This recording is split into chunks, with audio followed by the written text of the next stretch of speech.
Now I'm excited that we're going to talk about technology with three people that I greatly admire. And we're going to cover a range of subjects that may not be integrated. So what I'm going to do is introduce each of our panelists seriatim and ask some questions and try to save a little bit of time for you in the audience.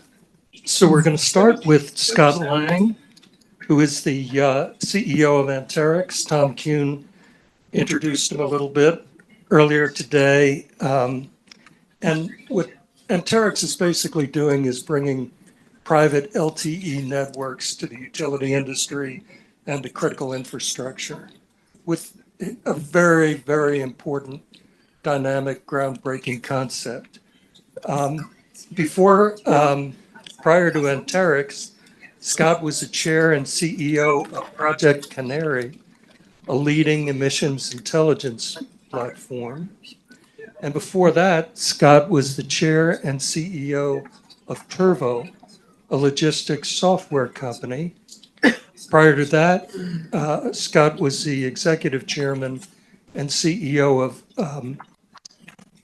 Silver Spring, which developed the first secure IP network for smart electric meters. So Scott, let's start with you. If you can tell us a little bit about Anterix and its mission, and then we'll get into some of your use cases in a moment. Will do. Thanks, Clint. Really great to be here. Really enjoying it a lot. I'd like to lay a little bit of context as to why I'm back in the industry after leaving it for a little while. I started my career, first customer I was with Ross Pro. We did an outsourcing contract with an electric company called East Midlands Electricity in Nottingham, England. At the time, it was the largest services contract ever signed outside of North America. About a $400 million contract, 10 years. They completely outsourced their IT to Ross's little company that we started in Europe in the early 90s. I became the leader of Europe, and then we created an energy industry. We also then started to sell to telecommunications companies, and we started to sign large telecom contracts, outsourcing some of their technology departments. And one of the things I saw of those two industries, running them both globally, was that the rate of pace of change of technology was not keeping up in the energy sector the way it was in telecommunications. Pretty much all of the phone calls were done manually, the truck rolls, the meter reading, the triangulation of an outage event to, and I heard Jeff Imelt talk once at a GE conference. They're selling the same stuff to the energy industry 50 years ago as they were 50 years ago. But the things they were selling into healthcare and other technology companies and the world of telecommunications was very, very different. And those cycles were every 3 to 5 years compared to the same stuff being sold from 50 years ago in their energy industry. So running those two and seeing this disconnection of telecoms becoming more ubiquitous, more secure, more costly. I got my first cell phone in the 90s, and it was this big. And now look at them today, they fit in our pocket. You don't even know they're in your pocket. And so that idea came together at Silver Spring Networks when we had this idea of let's put an advanced native IP network in anything under glass. Electric meters, water meters, gas meters, street lights, anything that consumed, monitored, or controlled the flow of power, felt like that should be a connected device, should be a smarter device. So we bought this patent from a company in Milwaukee, Wisconsin on Silver Spring Street, which is where the name came from, because the original people of the patent said if we ever got big enough and popular enough, they'll think we named the street after the company. That was the history of people think it's Maryland. It's really not Maryland. And so that was in late 03, early 2004. Had this idea, venture backed, had $5 million in the bank, some good slides. Here's what we're going to go do for this utility industry is we were going to go out there and make this happen. This began my journey with this gentleman here on the right, the chairman now of Anterix. I met Tom and a good friend of his, Corman McNeil, who had been the co-CEO of Exelon, chairman of the bankruptcy committee at Enron. He was on the board of Portland General.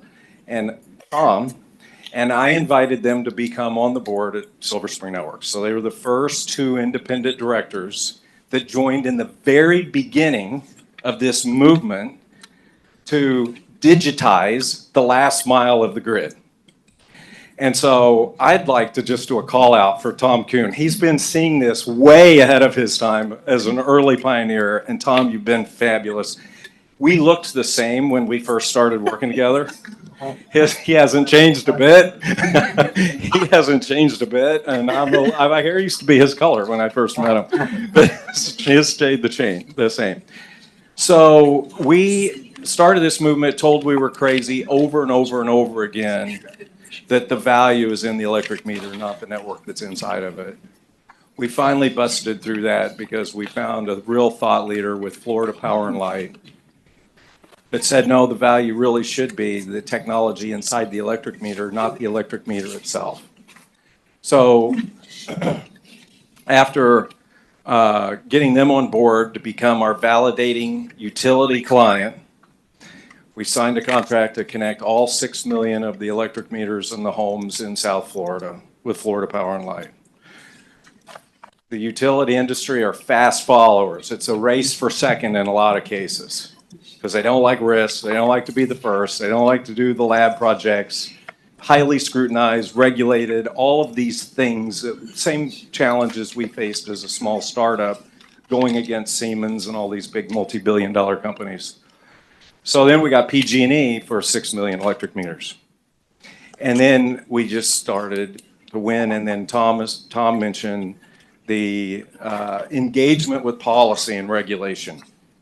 And that certainly helped at the right time, at the right place to have the policy and the regulation on board with our movement.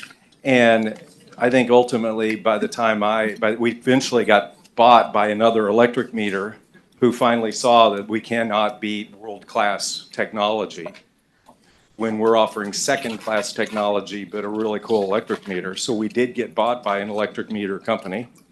The investors did well on it, so we sold the company. And Tom, I'll fast forward, the other companies were just places of investors I knew and asked me to come in and help them out. But when Tom called, it was different. Tom called about a year ago, and he said, Scott, here we go again. The industry is taking that next step, that next transition, that digitization of the last mile. And as I learned about Anterix and the private LTE and 4G and 5G technologies now available at the cost with the ubiquity that they offer and the security that they offer are way different than what we had to work with when we put our solutions together 20 years ago. But it's fascinating. The industry got behind something 20 years ago that is still being deployed today. In fact, Pepco is a big customer. If you go find any electric meter here in DC, at the top of the dial, it'll say Silver Spring Networks. About 60 or 70 million of those electric meters in the United States. That all happened in a short period of time of millions and millions of devices getting connected. Here we are 20 years later. Telecoms has continued to increase radically. And now we can bring very advanced telecommunications at the next stage that can make that next 10-year or 20-year run for new challenges that the industry didn't really have the way they had 20 years ago when they were thinking about this technology. But that's why I'm here. This company is an exciting company. We have already 7 customers under contract. We've signed about $400 million of business with companies like Excel and Encore and San Diego Gas and Electric and Emeren. And it's, every day we are seeing the power of 4G and 5G getting deployed into devices with unbelievable speed. Like, I'll give you an example. By the way, I'm taking the 40 minutes and you guys have 5. I'm kidding, Clint, I'm kidding. I'm sitting as far away from you as possible for a reason. No. But like fault line conductor. We can detect when a power line starts to fall. You have less than 1.4 seconds before it touches the ground. Our technology is so fast that once that line starts to fall from the top of a tower, we can shut the power off on both sides so there's no spark when it hits the ground. That's the kind of cool stuff we're now doing for wildfire mitigation that was just not even possible with the technologies we had to work with 20 years ago. So I'm really excited to be here. Those are some of the things we're working on, some of the things we're doing. And it's just it's really fun to be back in the industry again and at your event, Clint. That was really spectacular. And I'm going to come back to you in a minute, but I want to introduce my longtime friend, Keith Tseronis, who was the former Chief Technology Officer at the Department of Energy. Before that, he was the former Technology Officer at the Department of Education. And he is really, he's the founder and CEO of an organization called Dots and Bridges. He's the perfect person to talk to us about the evolution of technology in terms of infrastructure development. Can you give us an interview and Yeah, sure. Well, it's great to be here. I see some faces that I've known in the industry. So a couple things. First of all, humanizing me. Jennifer Morrissey's my neighbor. I am 58 and I have 4 kids, and I was in government for 25 years. I started in DOD right out of Villanova, go Nova. Got my master's in telecommunications at Hopkins. But in 91, I was sitting inside the Pentagon and the internet didn't exist. So I've kind of seen this evolution, which Scott hit on and Clint, and that's the theme of today. And I think we're all sitting here knowing there's a next generation. They're getting degrees in analytics, getting to understand what the term resilience mean versus reliability. And my time at DOE, fast forward after spending 10 years in a data center where I really scratched the itch and thought I wanted to do stuff like firewall analysis, I decided, you know what, that's not for me because there's a hell of a lot smarter people. But that's the ping, the power, the pipe, the stuff inside of the smart meters that we have to be concerned about. So I'm not going to be the Debbie Downer or David Downer, but the risk and opportunity to embrace this innovation and the technologies. The ecosystem of critical infrastructure, just look at when bad things happen, people die, right? We were in New Orleans together and we talked to the city council about technology's great, it's not the problem, but the cyber physical risks and opportunities associated in a digital age can save lives or extend life, but it's going to take architecting, investing, and implementing in the very technologies we're talking about today, because a lot of it you don't see. I got to spend time for 2 years with the NIST on the Internet of Things Advisory Board. There's an industrial Internet of Things. There's a lot you got to learn, and I'm all about education. Maybe that was my time at the Department of Ed, where I learned if you can educate, inform, and enlighten people, it can energize them to know a bit more. And we hope that our next generation is going to understand this in terms of risk and opportunity. So for me, my opening remarks are, I'm loving what I do. I didn't retire from government. I spent 10 years doing one thing. I don't sell a darn thing. I try to convey what's in my brain to industry, academia, and government. Worked with Anterix for a minute, 7 years. But more importantly, I've also worked with folks like Dentons and some other critical infrastructure sectors. So know this as we kick this off. There's 16 sectors in our country that matter. It's the air we breathe, the food we eat, the buildings we live in, the cars we drive. And there are 55 national critical functions, if you break those down, which require things like this architecture that we have to invest in to keep the grid up. The grid is the most ancient, antiquated, but yet at the same time amazing network that we've been fortunate to experience. You flip a switch on, you expect it to work. When it doesn't, that's when shit happens. And we've seen tragedy. We've seen why Executive Order 14028 was written, post-colonial. So your homework, since we may dabble in some of this AI and getting over to Armond, Artificial intelligence and America's AI action plan just came out in July. You should check it out on page 15 and 16 if you heard that. I like to give the Cliffs Notes. Reread Executive Order 14028 on the first page. You'll understand the difference between what is information technology, which is the systems and the data that's processed so that on the vital machinery, operational technology, OT, which is the grid, which is our water treatment facilities, which are planes. How is that vital machinery going to keep the individual secure and safe? So, I live and breathe and like reading and educating on this, but if I can connect a few dots and, pun intended, build some bridges with the folks you need to be talking to, I see a lot of people in here, and I'm not saying I'm the youngest guy in the room, but there are a lot of people who have to understand, and they do understand in government as well as in places like Dentons, that we've got to teach, and reteach again to understand the impact. Because like I said, it's about extending life. Not talking about what could we have done better, because there's no technology is going to keep everybody safe. It's about mitigating the risk, cyber and physical risk. Are you sure you're 58 years old? I'm 58. It's like Dookie House. Or, I thought it was Back 9 to life, 12 years from 70, as I tell my friends. Not that there's anything wrong with that. Before we move on to Armond, can you just take a moment and talk a little bit more about cyber and cyber risks and your concern there? Oh. No. Oh, me, yeah. Oh, yeah, I thought you said Armond. Armond and. Sorry about that. Yeah, just again, setting the table for what hopefully a discussion. Cybersecurity, the NIST cybersecurity framework's a great read. Understanding the profile that your organization, whether you're a utility or your water treatment facility or you're an auto manufacturer or you're an institution, do you know where you're at risk? And there are documents like the cybersecurity capability maturity model. I have a couple written down here. There's guidance that's been written. There are frameworks that have been written in concert with industry and government that say, hey, we did this with CPS Energy for a year, right, Clint, several years ago.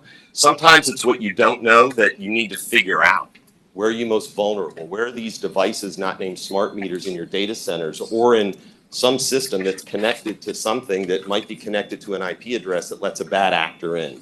Cyber and physical security. It's more about security, I think, than cyber. We all focus on the cyber element, the digital side, but I'm running right back to DOE after that today because we're doing an assessment on what is it like to be in the mind of a threat, an individual who gets into a substation, right, and can do bad things. We saw what happened in Ukraine. You shut down the power sector. I mean, nothing else works. So I think cybersecurity is something people have to think about as they get excited about the digital. And again, I'm excited about the promise of what we can do with AI to be more predictive. So it's not about 1.4 seconds when there's a falling line conductor. It's before that even falls. We're going to figure out in the future, but it's going to take, how are we going to leverage AI? How are we going to trust it? And how are we going to leverage some of that institutional knowledge of those who built networks in the past who understand the cybersecurity risks that, if you're the CEO of a company, you better hire the right people. And that's what it comes down to. So yeah, cyber physical is the thing that I'm more focused on in security, and I've got all kinds of stuff. And whether it's today or later, I'm always happy for a chat, but there's a lot you got to consider, but also be pretty excited about some of the groundwork that's being, laid at DOD, the offices of intelligence in our country, DOE, of course, the national labs where I spend a lot of my time. And you got this cat running around the world, and the ambassador for the energy sector, he has to stay on top of it too. You talk about it. So you could say cat when you're almost 60. I think that. So I don't know. Does that help? You're talking my nomenclature now. All right. Thank you, dear friend. A good friend of Armand's, of Pete's and mine, was supposed to be on Aaron's panel today on crises facing utilities, but as she was flying here yesterday, she got a call that her mother was hospitalized, and this is Shanna Ramirez, who's a phenomenal, as Pete knows, a phenomenal cybersecurity expert in addition to her larger job with CPS. So she sends her regards to each of you, and if you could say a little prayer for Shanna Ramirez and her mother, that would be wonderful. Armond, we're going to continue with you now. Armand's the executive director of the Clean Air Task Force, which is a 135-person global environmental organization. CATF is focused on low emission energy and also climate protecting solutions. Armand also, in his free time, is the founder of the Nuclear Innovation Alliance, and he serves on the advisory boards of Columbia University and Bank of America. Armand, would you give us an overview also and maybe start with the state of play for renewables as we are undergoing a somewhat tumultuous transition in policy from two different administrations? Fair enough. And I mean, let's start with the bad news. I think everyone knows what happened with the BBB bill, which was the evisceration of a number of the tax credit provisions. That is the bad news. But as Sherry was saying earlier, the good news is we have a lot of momentum behind the renewable build out. And as was mentioned, 17 states with a zero carbon goal. A lot of end users doing bilateral contracts. There's still a lot of corporate interest in PPAs, for zero carbon. So, Clint, I think that it is a good news, bad news story. I think the good news is the general trends are in the same direction. The costs are going with kind of like that's wind in the back, so to speak, of renewables. I thought it was really interesting a few weeks ago in the earnings call for NextEra. They basically said, the CEO had an interesting formulation. He said, "We need the renewables. They're the bridge to gas." But his point was the load growth is so damn, is so damn brisk that, like, put aside ideology or clean. It's just like this is the stuff we can build now. So I think there are a lot of vectors pushing forward. I'm pretty optimistic. 3.5 years is a pretty short time in the energy business. So let's hope that we're going to shed a lot of shed a lot of people. We're going to lose a lot of projects, but I am optimistic that we'll get through this. That's where we are. I think the big obstacles that I sweat are how much can you cite, and we do a lot of work on permitting and citing, and I think that this is the it is a kind of a sexy issue, and it's something that Congress is taking up. My worry is that most of the issues are not really federal; they're local, and until we build better planning and community engagement, we're not going to build out anything like we think we're going to build out, or that these models tell us that we're going to build out.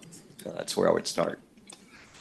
Armand, you are teamed with former Secretary of Energy Ernie Moniz on the nuclear scaling initiative. Can you talk about that a little bit? Yeah, we formed this initiative about a year ago. Actually, we've been working together for a couple of years. And, when I was reflecting, I'm not sure I belong on the technology panel, because the fundamental insight that we've had about nuclear is that it is not a technology issue. Now, there are lots of cool new Gen 4 technologies, for sure. And we might get better, faster, safer reactors. But what we have is pretty damn safe. And, it's much more about the ability to get this industry, at least in the West, the OECD, the rich countries, to start with, back on its feet. And the obstacles are not fundamentally technology, in our opinion. We have a lot of good technology. We have proven designs. It's about the business model. It's about the loss of experience and knowledge. 30, 40 years ago, we were building a substantial amount of nuclear in the world, in the West, maybe 30 gigawatts a year. To triple nuclear on the planet, we'd need to be at about 42 gigawatts a year from now till 2050. So we've been in range before.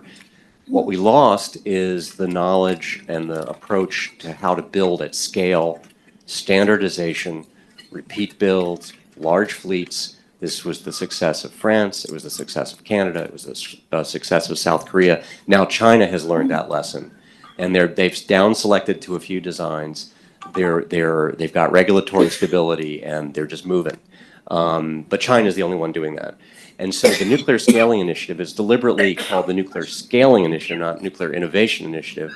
Again, we're not against innovation. We're not against Gen 4. But we think that the real issues that we're working on are policies. We're focusing initially in the U.S. and Central and Eastern Europe to have large order books generated, backed by government initially, because this is not going to come from private capital, to kind of get that run rate for the first 5, 10 units of a few down-selected designs and get back to what we actually used to do. And great, if cheaper technology comes along, that's fine, but we've also proven recently in the UAE, and certainly South Korea has proved that you can build at a decent cost and be on close to schedule if you take the right kind of scale thinking. So that's what the initiative is all about, and we're trying to work with governments, with hyperscalers on the receiving end, states, to get to that scale and repetition. What is the biggest obstacle, in your opinion, for faster deployment and broader deployment of nuclear, at least in this country? Yeah, and Clint, just to follow up on what I said, I think it's really about this. The biggest obstacle is the lack of imagination and scale.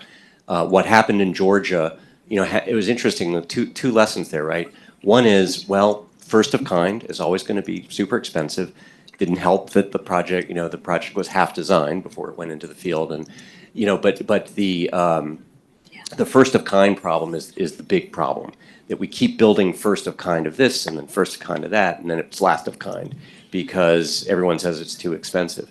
So the biggest problem we have is this kind of, particularly bad in the US, where we just kind of build one or two of these things and rather than thinking about scale. So that's, in my opinion, our analysis, is that the biggest obstacle to overcome. I don't think it's about regulation. There's a lot of arm waving about that.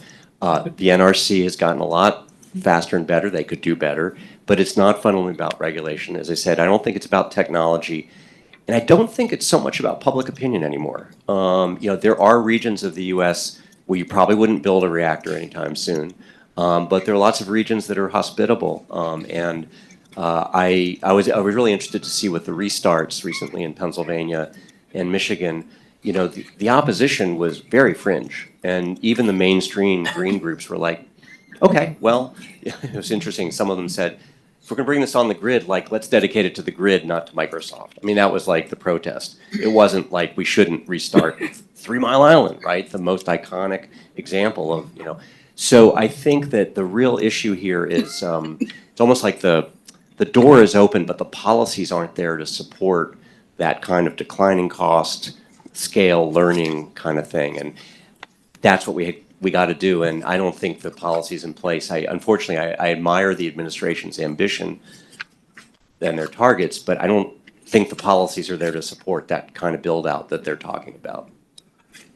What would be some examples of policy development that you would like to see right away? Yeah, so there's a spectrum of things the feds could be doing on this. I think the probably first and foremost is there's going to have to be a lot of money and coming out of the feds beyond the investment tax credits, and it's not so much the volume of money, it's the kind of money. So we have the ITC, we have the LPO, but there's still that risk associated with the first build, or the let's say a resumed build for the AP1000s, or a scale up of SMRs, small modular reactors, the GE or whatever, because no one wants to be first, as was said, right? Everyone wants to be third or fifth. And so Clint, the policies that we're looking at, frankly, and it's kind of unfashionable, I don't know, maybe it's fashionable again, is a pretty large government role in this that is not just throwing out chum for the private sector, but something like a national program. And Trump articulated it in his executive order. He said, I want 10 large reactors of proven design under construction by 2030. Well, that's not going to happen by just like the private sector assembling itself and applying for tax credits, in our opinion. It would have to be something like, we're going to put some money out there, and it's going to be risk money. The government's actually going to take some risk here. And yeah, we're going to have some cost overruns. And the government's going to create an insurance facility, or maybe the government actually does the procurement, and then it's build, own, transfer. I mean, these are the kinds of scale ideas Look at what's happening in Canada. The reason they're building the SMRs is because you have a state-owned or nationally owned or provincially owned company, OPG, actually taking on the risk and the burden. So I think we're going to have to think a lot bigger like that in DC to get that, because there's a lot of chatter and a lot of MOUs, and no one's going to FID. And as we interview the players, they just say there's that last piece, which is no one wants to be first or second, and without a pretty strong government role or backbone. So anyway, those are examples. But do we need a federal nuclear corporation? Probably not. But we need something that has a federal wrap in the whole thing. And a moment ago, when you were talking about Georgia, you were talking about the Vogel project. Mike. Yeah, we lost. Lost the mic. Here. That one's got. I needed a chief technology Yeah. officer. So, thank you. So we were talking about the local plant built by Southern Company in Georgia, and it's so helpful to have proposed solutions rather than just complaints. So thank you for that thoughtful By discussion. the way, Tom Fanning is on our advisory board, so we're certainly learning the lessons firsthand. Everyone learned lessons there. And Clint, two lessons there. One, I said the bad, sort of the scars were right. First of kind, you're going to have cost overruns, you're going to have schedule problems. The interesting story is Unit 4 was built 50% faster than Unit 1. We don't have exact cost numbers, but since time is money, you can guess that the actual, ultimate cost of that unit was substantially lower. We saw similarly in the UAE recently with a 4-unit build, South Korean design and built, but Unit 4 was about 70% cheaper than Unit 1. So I think the other side of the Vodal experience is like, oh my goodness, we learned our lessons now. Now, if we could do Vodal 5 and 6, presumably there would be a further decline. And that's an interesting lesson that kind of gets suppressed in the bad news. Thank you, Armand. Scott, I know that you like to talk about myth busting. What are some of the myths in the utility industry that you'd like to bust at the moment? And there's a couple that come to mind. I'd like to just quickly, the thought Armand had regarding some kind of funding to create an energy movement or a nuclear movement across the United States. That happened in 2008 with the smart grid build out. So there wouldn't be all these disconnected grids by state and by IOU. And it started out at $3 billion of matching funds, $4 billion of matching funds, and utilities could apply for the full $4 billion. Max per any one utility was $200 or $300 million. So if they invested $300 million, the government would invest $300 million with them, shovel ready, immediately put people to work, and end up with a national-wide solution. So that did get done in 2008 on the build-out of the smart grid. But I agree with you. I think something like that maybe could be the spurring of it. Otherwise, finding the person that's going to go first is hard to find. I think one myth that comes to mind is, again, just kind of connecting dots from what the industry has done of transitions before and this new transition that it's in now. It's not the first transition it's been through. It won't be the last. But true movement and impact has got to be owned at the top of utility. I remember when we were talking about busting this, let's think about the network-wide solution versus a metering procurement decision. Could never be led by the meter department. It had to be led as a strategic initiative at the top. And so there's certain things at the top that, the transmission, generation, AI, the data, there's all of these top issues that the CEO and the board. Telecoms and how you connect your people and your devices are also one that needs to be at the top. because it touches every single part of a company. And I remember this when we had a roundtable with a number of CEOs back in probably 09, 010, and they asked me to come in and speak, and it was 10 CEOs of 10 big IOUs, and they went around and they talked about their biggest challenges. You heard cybersecurity, you heard policy uncertainty, a lot of the similar themes that we hear about today. Not one of them, and I called them out because then it was my turn. And I said, what surprises me, not one of you talked about your customers. And one of the CEOs, he was actually the CEO of Pepco at the time, he said, Scott, we don't really even think of them as our customers. They're ratepayers. and helping them think about crossing a bridge they'd never crossed, of getting real-time connectivity to their customers, because the customers have expectations that are different than they were 20 years ago. I can get on Amazon and have anything I want delivered within a day or maybe even this afternoon. And when it comes to providing energy and providing services and be one of the biggest line items in your monthly payment, people expect a better experience. The way you give them a better experience is you connect to the devices that are relevant, to give them more speed, more reactivity, more understanding of what's going on. Because behind these data centers and AI and more connected devices are more people that are using them, and they're going to expect, you know, the light switch to go on. They're going to expect these devices to be powered 24/7, 7 days a week, 365 days a year. So in my mind, what some of the similar things we saw is still today, where I will somewhat agree that utilities are moving fast and the energy, I think in certain parts it's not, that it gets stuck in some bureaucracy and the stovepipes within the utility itself. And some of that needs to be owned at the top and across the entire top as strategic direction, just like this across the federal nation is a great example of that.